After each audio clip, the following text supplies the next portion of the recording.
Hey everyone, this is Roman Prokopchuk, and this is the Digital Savage Experience podcast.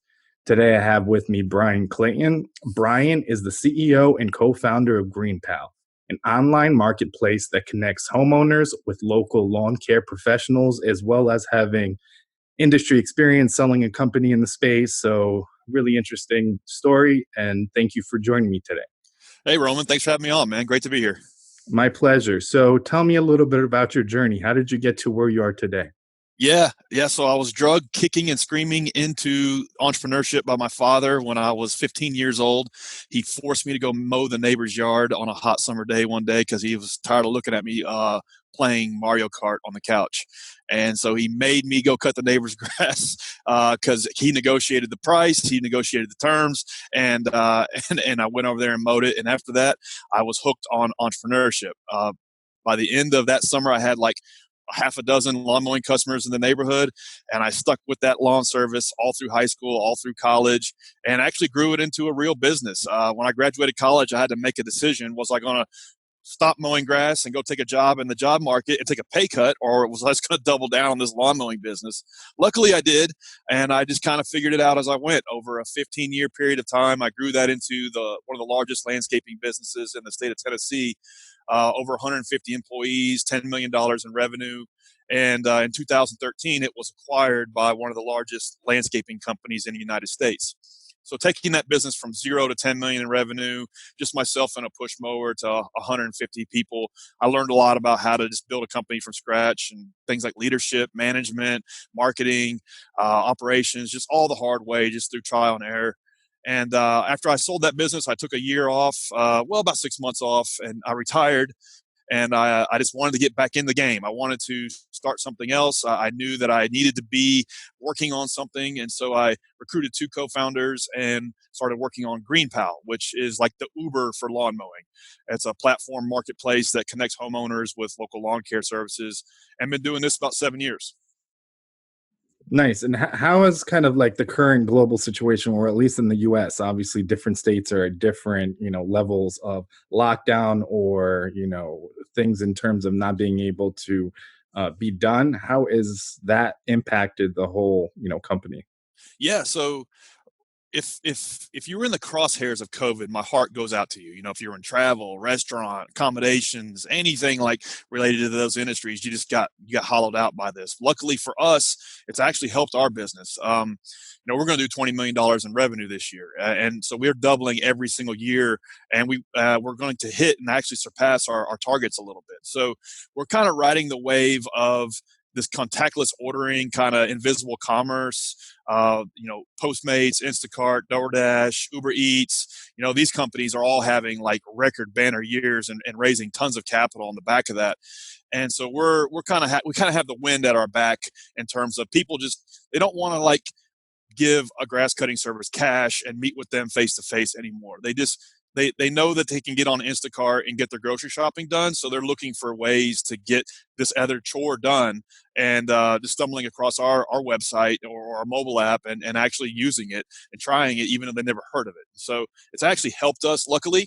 But my heart goes out to all the other business owners that are struggling right now. Yeah, it's interesting. And in terms of kind of the concept, obviously, a people economy concept, and in terms of like social distancing and everything going on, it's a great model. Is that something you thought of in the past, even before you founded it, in terms of an idea like creating a marketplace, or was that after you were sold the company and for those 6 months retired? Is that something that you started thinking about? Yeah, that's a great question. So we're 7 years into this business. Where the definition of a 7 year overnight success. The first 3 or 4 years was a struggle getting this marketplace going. In fact, we were only in Nashville, Tennessee, where we live for the first 3 years, just trying to get the model right, trying to get the product right, and so like.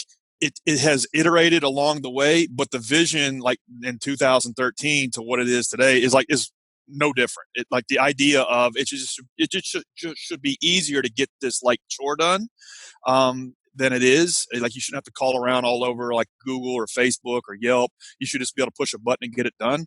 And then on the flip side of that transaction, like making your living in the lawn mowing business is really hard. and there's all these problems that exist that nobody sees, and like no software or marketplace existed for that. And so I was kind of like solving my own problem. I knew this problem existed. I saw it for 15 years. And so in my first business, as we grew from just a small lawn mowing company to a huge landscaping outfit, we no longer service residential clientele anymore, but we would still get dozens, sometimes 100 phone calls a day, people looking for basic lawn mowing services, and nobody would return their phone call, as crazy as that sounds. And so we would just refer out names of small business owners, small lawn mowing services in town, and became kind of this referral network. And so I saw that work in analog, and I just knew that, like, okay, I saw what Uber and Airbnb were doing for these analog types of transactions. I knew that this sort of app and online marketplace needed to exist. Somebody was going to build it. So the idea was always kind of there in the back of my head. And then when I decided, okay, I'm going to start my second company, this one became an obvious idea. And I recruited two co-founders, and we just went to work on it. Yeah, it's awesome. So, what motivates you to succeed currently? Obviously, those motivations may have changed over time, but what currently motivates you to succeed? That's a good question. It's one I think about a lot. In the beginning, you're starting a business. Let's be honest, it's money. Like, you want to make money. I think 99% of business owners that want to like try to ascribe some sort of altruistic higher purpose to business, I think are like are fooling themselves, or they just think that that's what people want to hear. But like, it's about making money in most businesses. Like, one of my favorite quotes is Warren Buffett. He says, like, money is not everything, but just make sure you make enough before you speak such nonsense. And so for me, like, the first business I started, I just wanted to make enough money to do the things I wanted to do. And then as I grew that company, it became more about like the people in that business and the culture. And that was a lot of fun. So there were some other things that motivated me, but like making a good living and becoming financially independent was a lot of the thrust. Now, fast forward, GreenPal, I am in a unique position where I don't have to work. I don't like, in fact, I've been working on this business for 7 years, and I haven't worked a day in 7 years. Like, it's what I want to do. It's what I enjoy doing. I enjoy leading the team we have here. We're up to 23 people now. And I enjoy seeing the platform grow, and I enjoy seeing small business owners getting value from it. And so for now, like it's almost an irrational obsession that I have to make this company work and to make it be successful on a large scale. So that's what motivates me now. It's like I want to build something big and that's lasting and that a lot of people get value from, and that small business owners can just plug into and make material income on. Like, these are the things that motivate me now. But it didn't start that way. Like, it started like I just wanted to get money. Yeah, I agree. And I mean, at the end of the day, they say money is the root of all evil, but it's what you do with it. So if you have more money, if you become, financially stable and you start living out more of your passions, if you're not truly living them while you're, earning, some people do, some people don't. And then you can do more good with obviously more capital in terms of nonprofits, in terms of passion projects. And if you kind of do it to, not be successful, I mean, money is a direct result of success theoretically for the most part. If your business is successful, you're scaling it, you're making more money, and the more money you have, the more you can do. I mean, some people have selfish wants or desires, which is fine in terms of material things and some things like that. But if you truly want to change the world or be a heart-led entrepreneur or leave a legacy and be a mentor, the more capital you have, the more you can scale and reach more people that way. Absolutely. I agree 100%. Money's just going to make you more what you already are. And so if you're like in your DNA, a generous person, it's going to make you so much more generous. If you're a selfish kind of bitter person, it might make you more that. And so for me, like, granted, like, my businesses have been like the thing that has caused me to be a humble person. Like, starting a business is one of the most like humbling things you'll ever do.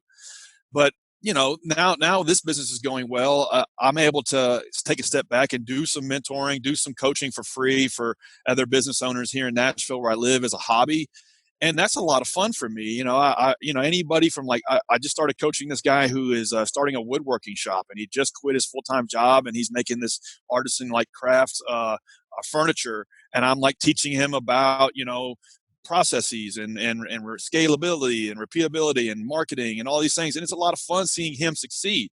So if I didn't like have like the money to like donate that time, then this guy may not have access to that kind of knowledge from me. So like I agree. Like it's like any if you look at any city or community that's flourishing, a lot of times and all the time, it's like the small businesses are winning at the core of that community or city.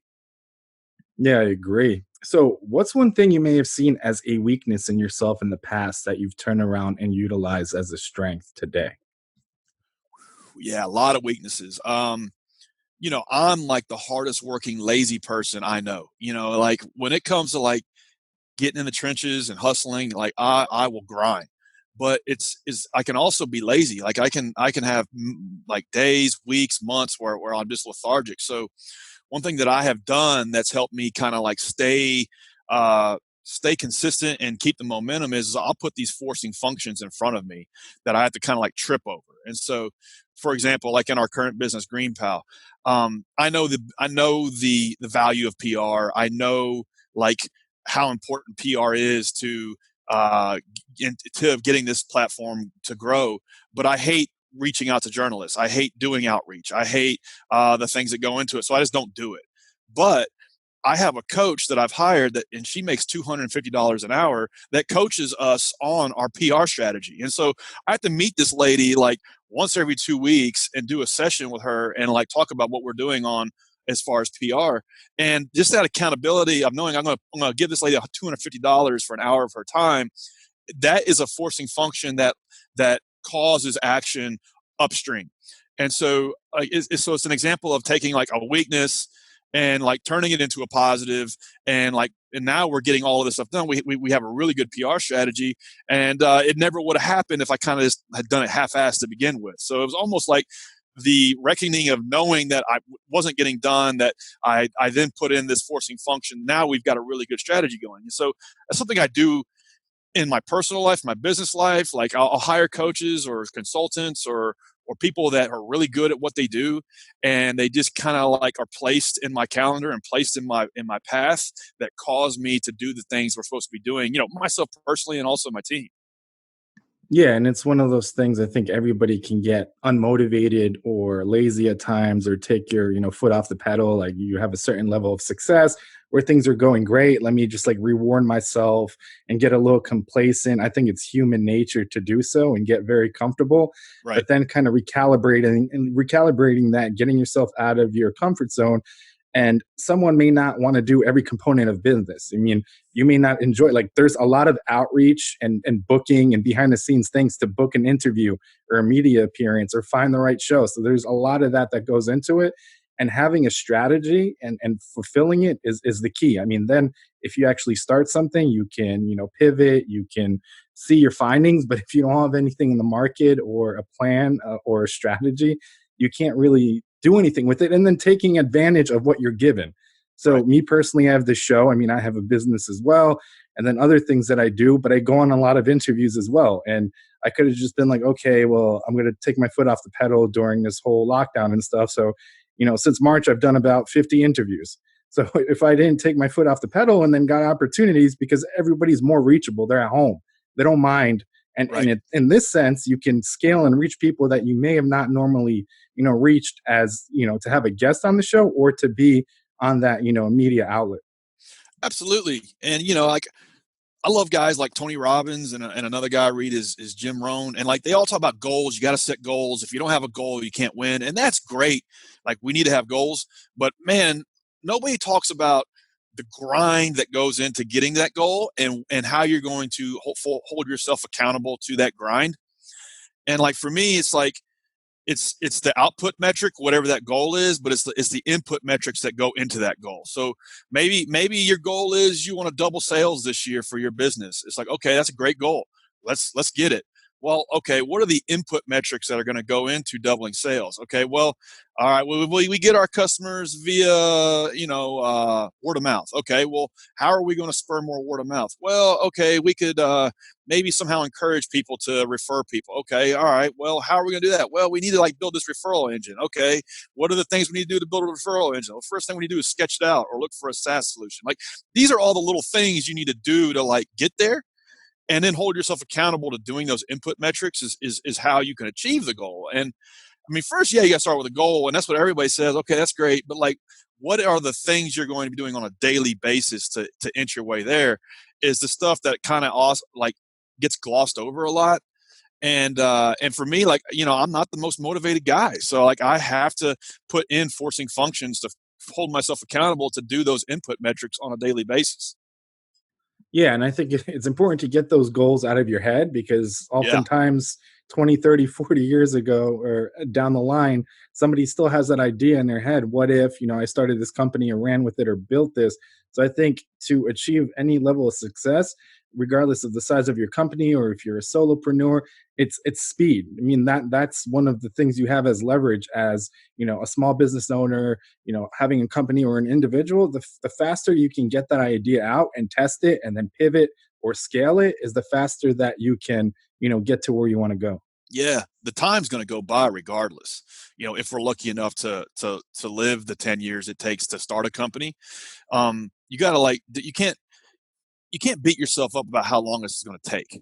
The time is going to go by regardless. Like, my two co-founders worked at Dell Computer in a cubicle before starting this company, and yeah, they took a big pay cut when we started, and it was 3 years before we got any kind of real revenue going. We weren't able to pay ourselves anything for the first 3 or 4 years, and like, we really beat ourselves up those first years because it was just like, damn, what are we doing? But now here we are 7 years later. Like, the days are long and the years are short. And I just the other day when I was looking back, it's like, damn, man, I'd still be in that damn cubicle if we had not started 7 years ago. So it's like the time's going to go by regardless. You're going to spend this decade doing something. You might as well be working on your business and building something from scratch because it's going to go by quick.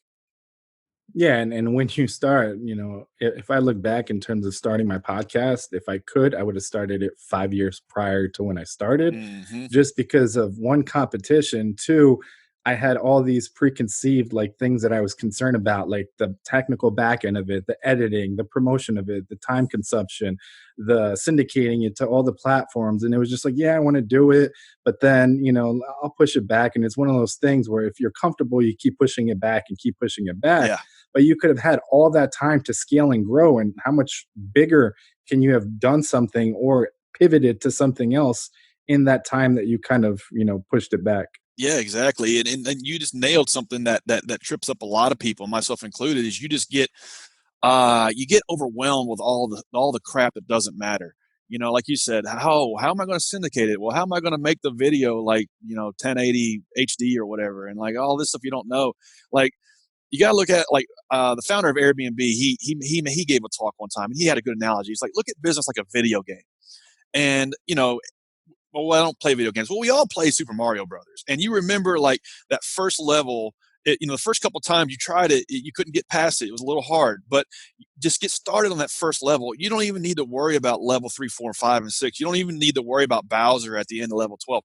You just need to get through level 1, and level 1 just might be uh, working on it 5 hours every afternoon and getting some kind of prototype out the door, or it might just be trying to do whatever it is you're doing for a customer for free just to learn. Like, get through level 1 and then focus on level 2, and that's how you can kind of hold yourself to get things done. If you just really look at it like, I don't need to worry about anything else until I get this one thing done and collect my first dollar, and then I can worry about the other things. And it's tough, man, because there's so much out there. There's so much stuff you can listen to. There's so many gurus that you can just get overwhelmed by. But at the end of the day, a lot of that BS doesn't matter. Just get started and get past level 1. Yeah, or even taking that thought and Mm, actually jotting it down, and then like you said, some of the things like a roadmap or some kind of strategy of what you need before you even get it off the ground. right. And I think one of the things people are afraid of when they start a business or scale in terms of having a current full-time job and then having the side hustle that they want to become a company is they don't have the time. I mean, I think you can always make the time if you're really passionate about it. So Oh yeah, man. I mean, this concept of work-life balance in the early days of a business is a myth. The first, the first 2 or 3 years is going to be really, really, really tough. You're going to be, maybe you're working a 40-hour job. But you know what? I mean, you can work nights and weekends on this thing to get it going, and you're going to have to. And business is a beautiful thing because it's one thing anybody can do to make something of themselves. Maybe you're not a talent, like maybe like me, you don't have a whole lot of talent, but business is accessible to us all, and it can be the vehicle to make something of yourself. And as it turns out, it doesn't matter what you're doing, it's really hard to make something of yourself. But you can by starting a successful business, and it's accessible. It's just going to take 3 or 4 years of really hard work, but it's always worth it. Yeah, I agree, and a lot of the time the personal aspect comes into play. Mm. So, like right now, I'm recording. Okay, I'm making time to record, but I mean, in my personal life, I'm a foster parent. So since June of 2018, I've had 21 kids in my home. Oh, So wow. all the stuff running around currently, we had four. We just got a 5-year-old boy that was with us for 8 months. Just got Amazing. reunified with his dad. But it's one of those things. It's really rewarding, and like you take things that if I think back 3 years from now, I could never even, foster one child, let alone 21 in a 2-year span. Yeah. But like learning from each child something and then applying it to my personal life, to business, to not taking things for granted, or more of emotional empathy in terms of personal business relationships. But there's a lot of stuff that is going on: court cases, nurse visits, Mm. caseworker visits. And I still make everything work. So, I mean, me and my wife have a great process. And if we didn't have a process in terms of where the kids have to go, when they have to go, what we're doing, how we're spending time, and still allotting time to everything else in terms of passion projects and then running things, it's doable if you really want to do it. Absolutely. And one way to look at it is, your business, for me anyway, is the thing that causes me to level up. It is the thing. I mean, I'm not the same person today that I was 7 years ago when I started GreenPal. And so, you talk about processes with running your household and keeping all of that together. Business is nothing but processes. And so it's just the sheer act of like you're doing 50 interviews this year, you're probably better at all these other things in your life. Whereas if you were working some job you hated in a cubicle, that stuff bleeds into your personal life. But if you have a business that you are succeeding in, that you're passionate about, that enthusiasm does bleed into other parts of your life, like family and friends. If you're spiritual, your church life, like all of these things, like it all comes together in the business. Like your business, which is an extension of you, can be like the thing that causes you to level up in all parts of your life. At least for me, it's the thing that causes me to read more, learn more, to try more things, to be more courageous, to turn off the TV and like read a book, or keep the TV on YouTube and watch a podcast like this or a conference or something. If it wasn't for my business, I wouldn't do any of those investments into myself. And so, yeah, that's one beautiful thing I love about it is it causes you as a person to level up and be a better person. Yeah, I mean, I think it's a mindset shift. So not Yeah. everybody can start a business or own a business. Some people are comfortable working in a cuticle or in a corporation, which is fine. Whatever situation is, good for that, 20, 30, 40 years, kind of that traditional model from back in the day. You graduate college, you find a company, you stay with that company until you retire. But a lot of people have those mindset shifts and just kind of like an entrepreneurial hunger. So like as a kid, buying candy and flipping it, and just different things in terms of like little business ventures, and really becoming passionate about it. And I think without that, it's just like a learning, like you said, like a yearning to keep learning, to become a better person, not listening to, some show, but like myself as well, listening to podcasts, playing things or conferences in the background, and then still consuming that information through the audio, and then jotting down main points that I can go back on and expand. I Mm. think you can do anything if you have the time. Like I say, if I wake up tomorrow, I can change the destiny or the trajectory of where I'm headed. So Absolutely. And I don't want to like say business is for everybody. It's not. Um, there's many paths to living a successful life, however you define that. And for somebody like me, I was a C student in high school. I barely graduated college. And so like, no, I was never destined to do great things in the job market. Nobody was ever going to like pay me a bunch of money to do anything. And so for me, like business was the thing that I could just work really hard on and like make something of myself in my life. And not just for me, but for people that have worked with me, people, my like business partners of mine, stakeholders of mine, people that use the products that I've helped create. Like that's my purpose. And I think like every successful life at its core has a purpose, and your business can be that purpose.